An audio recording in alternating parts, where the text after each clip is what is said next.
Moscow is a city on the edge.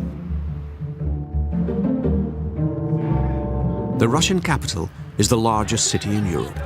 It has endured wars, revolutions, and drastic social change. It has survived siege, starvation, and economic collapse, but is now home to more billionaires than any other city in the world.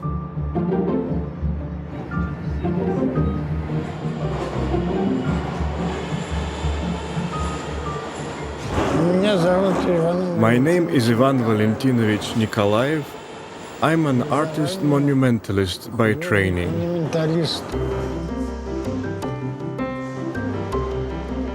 It's 9 a.m. at one of Moscow's newest metro stations, and 72-year-old Ivan Valentinovich Nikolaev comes to inspect his handiwork. The station is named after Russia's dark prince of literature, Fyodor Dostoevsky.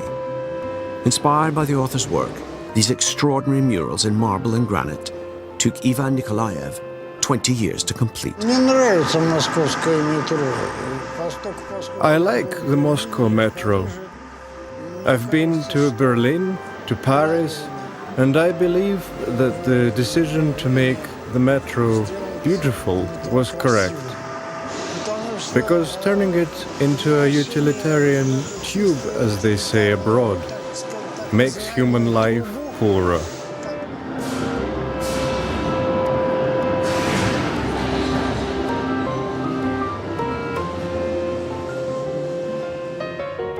Moscow is home to more billionaires than any other city in the world.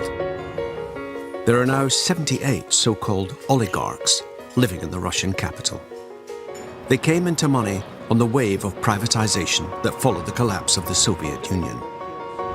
More than 80% of their wealth comes from real estate, construction, and stakes in Russia's vast mineral and gas deposits.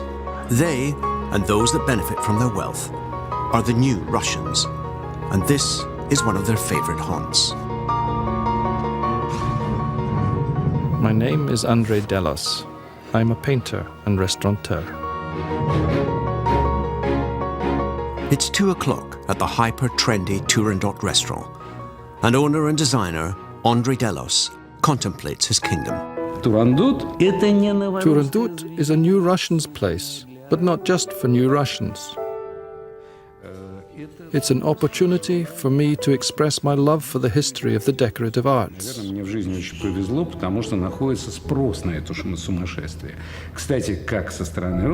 lucky since there's a demand for this madness, both from Russians and foreigners. Andrei has invested upwards of $50 million in his restaurants. With champagne at $2,000 a bottle and a single dish at $250, the new Russians spend without restraint. Andrei, though, thinks that's typical of the Russian character. If you flag down any car in Moscow, you can usually negotiate a lift. It's a cultural hangover from Soviet days when taxis were rare and public transport unreliable. Today, there are around 49,000 taxis in Moscow. Most are unlicensed cabs.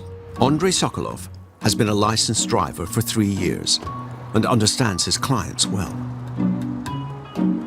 The city is very different. In Moscow, I think it's 90% people who are in a hurry, who come to Moscow from different places to make careers, to make money. They don't have time. They want it all. They want it very quickly, very fast. Andrei has a degree in psychology from Moscow State University. He never pursued it as a career and has no regrets about his decision. But I think that it's better to be a good taxi driver than a bad psychologist. And I like this job. I think my city has a lot of advantages and a lot of disadvantages. But I love my city.